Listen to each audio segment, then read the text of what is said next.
Yeah. Hey, welcome back. Good to see everybody. Uh-huh. Welcome back to our little show, Roll with the Troll. I am here with the voice of reason. That's me. Voice of reason is going to help kind of straighten things out a little bit as we review Halloween 5. Now, voice of reason, remind me, this is the one where Michael Myers is constantly like jerking off and following chicks around town. No, he doesn't. No. This is the one, I'm pretty sure. He's never. He's following women. When a guy follows women around town and breaks into their home, generally there's some jerking off going on. I'm pretty sure Halloween 5. Stop. He did not. Oh my God. No? He slashes them, but he doesn't do that. You don't feel that he's like, I mean, Rachel's in the shower. At one point, Rachel's in the shower and she's nude, and you don't think that he's... There's probably men in the audience getting their rocks off. But no. Okay. Well, we'll talk about the rest of the movie. I think maybe you're misinterpreting. I haven't misinterpreted anything. It's subtle, It's not. Okay. Well, anyway, it's implied, if nothing else. It's not. Okay. Well, so let's talk about it. Halloween 5, guys. This is probably the weirdest entry in the franchise, right? Yeah. Some people might even say Halloween 6, which we'll review pretty soon. That one's actually the weirdest. That one is kind of weird for other reasons, but this movie to me is very... it's very creative. It's got really weird choices. It's got weird left turns. Uh-huh. It's really an interesting installment in the franchise that you either kind of have to, I want to say you have to love or hate it, but I'm probably one of the few people that's kind of somewhere in the middle.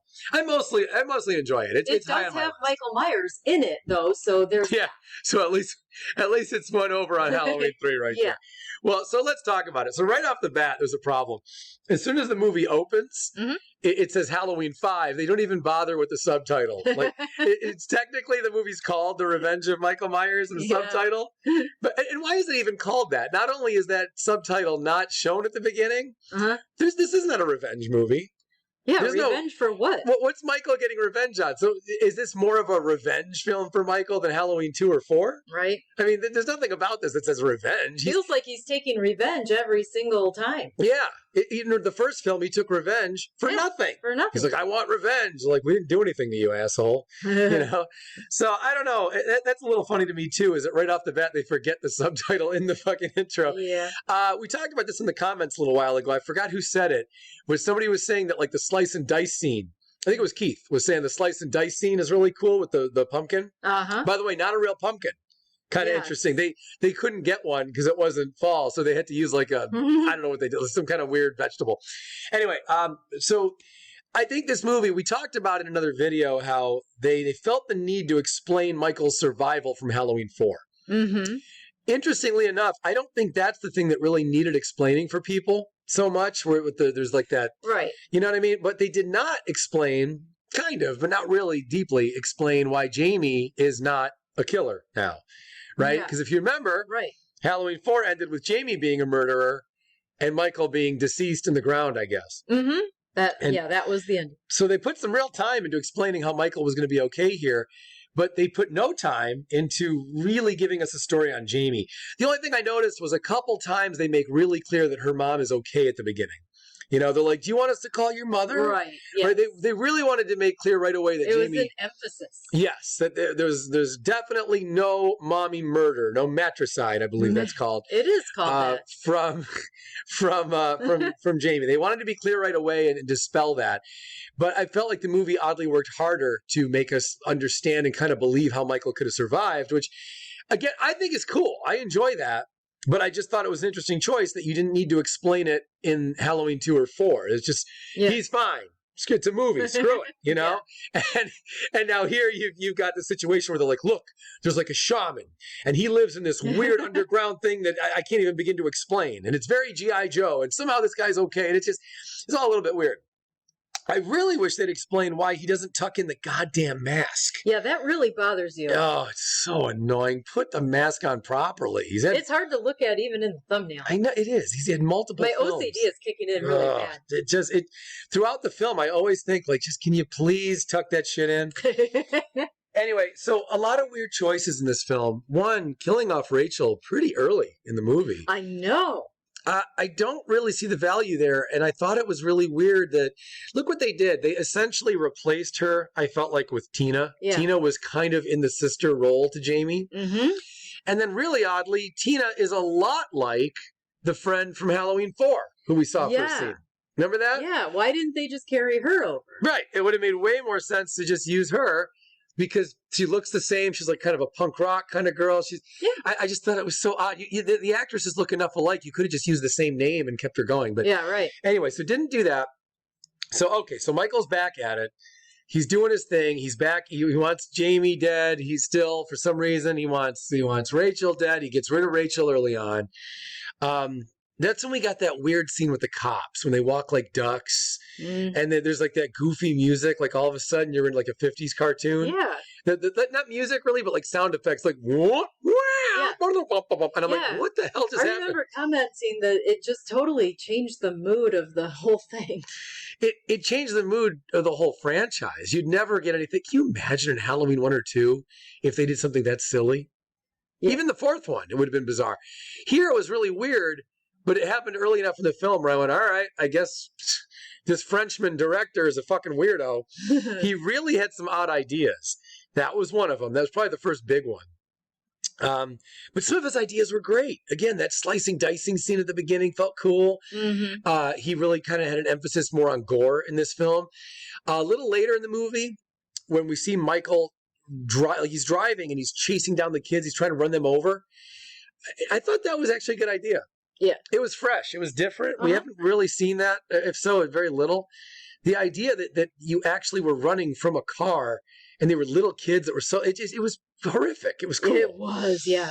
I like that a lot. I really love how that scene resolves, where Michael ends up, his head is laying on the horn, and so you think he's dead. Yeah. And the horn goes on for a long enough time where you kind of, at least for me, I felt like, okay, well, certainly he's dead and this is going to go on for a while. Yeah.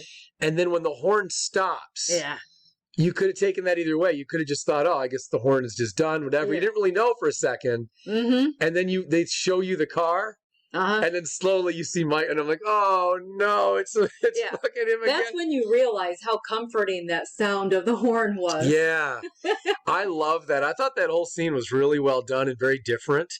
I thought it was unique. And then we had the whole thing, which we'd kind of seen before, where Michael's in a costume and someone thinks it's their boyfriend. Yeah. And that whole deal with Tina. Yeah. But I thought it was really well done here. She gives him a little kiss through the mask and holds his hand for a second. And it went creepier than what we saw in the first film. Yeah. Right? So I like that a lot too. I got to give a lot of credit to, as much as this is a weird film, when Jamie, a little later in the film, when Jamie is in the laundry chute, I think that is a great idea. And it was tangible. At first, when she gets in there, I thought, can a kid that size really fit in a laundry chute? I don't know, in real life. I've never put a kid that size in a laundry chute, not yet. That's good to know. But I felt like at least the movie made me believe it was plausible. And they didn't give up on the scene early. They didn't she went down, and then Michael's then she's climbing back up. Yeah. And it went on for a long time. And he started stabbing through it. Yeah. And she's quickly like moving her little arms and legs and trying, oh my God. To take that scene that far, you know what it reminded me of was Halloween 4 on the roof. I kept thinking that roof scene was going to be over and done with really quickly. Yeah. And then it wasn't. And there was a real chase on the roof. And it really lasted a while. And it wasn't just a quick, okay, try it, didn't work, we're back on the ground. This was the same thing where I was surprised at how long the filmmaker hung in there. And Jamie hung in there. Yeah. Let's give her the credit. Right. And her acting was great. That laundry chute scene was unique. I've never seen that before in a film. I thought that was really well done. So there's a lot of things about this movie that I think are extremely memorable. Where, like, to this day, I've seen Halloween 2 probably as many times as I've seen this. I still don't really remember a lot of the death scenes all that well. I'm like, there was something about a fucking weird room and some fire. Who knows? This movie, I remember a lot of the things because they were more unique and they were more interestingly done. Yeah. Loomis. Yeah. He's more out of his mind in this one than ever. He's shaking Jamie. He's grabbing her feet. He's like, damn it, you little obnoxious bitch. Oh, my God. He's losing his... Well, he was pissed. He really wanted Jamie to do. Yeah. Why are you protecting him? Where is he? God damn it, Jamie! He's just losing his mind, and he's got one of the greatest lines in this film. Isn't this the one where he says they tried to send something about they wanted to send Michael to hell, but hell would not have him. Hell would not have him. Yeah, when he says that to that cop, he's like, "Hell would not have him. I just thought, wow, they really sat down and said, we've got to outdo the lines from 2 and 4. Yeah. And 1. There's some great lines in all those films.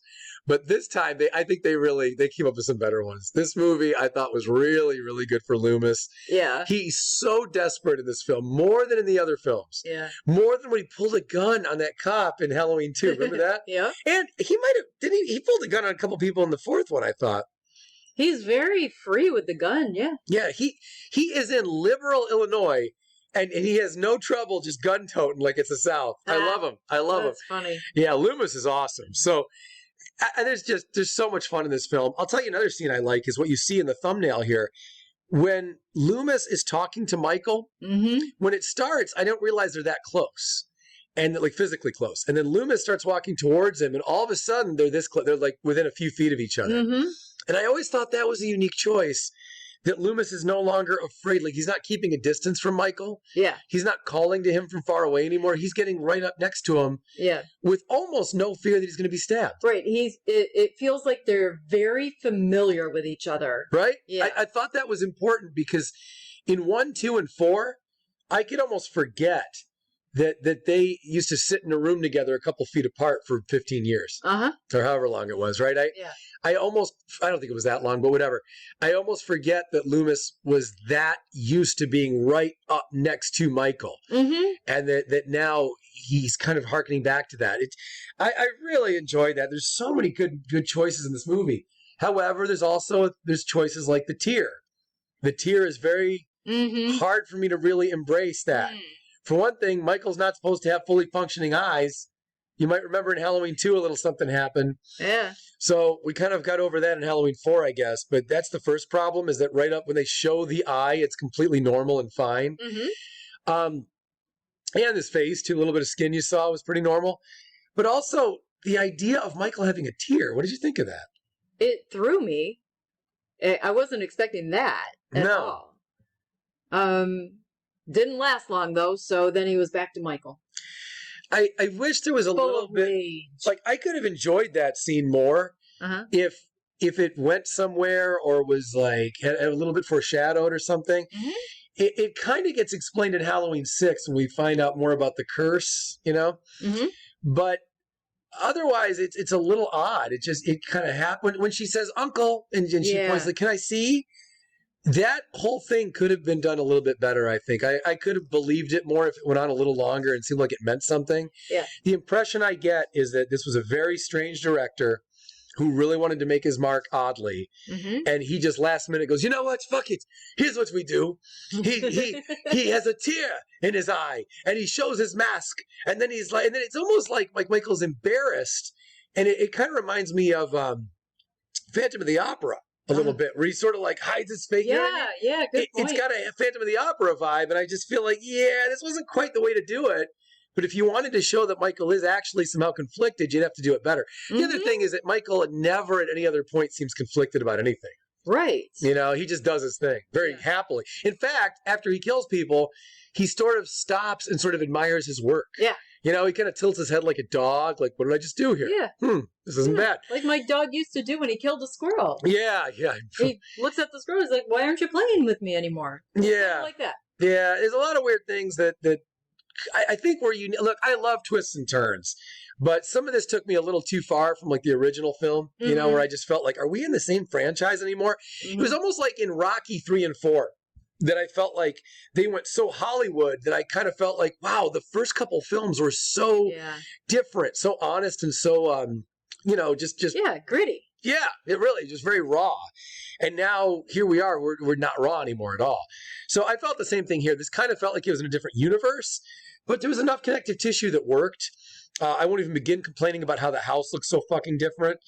But I do think this movie was good. I really do enjoy it a lot more than most people do, even though some of the flaws really are bizarre. I'll take it. Yeah, I'll take it too. It's a keeper. It's a keeper. It's hard to wash away some of these weird things that took place in this film that just felt so incredibly out of place. Yeah. The tear especially. And the movie ended once again making us think Loomis was dead, probably.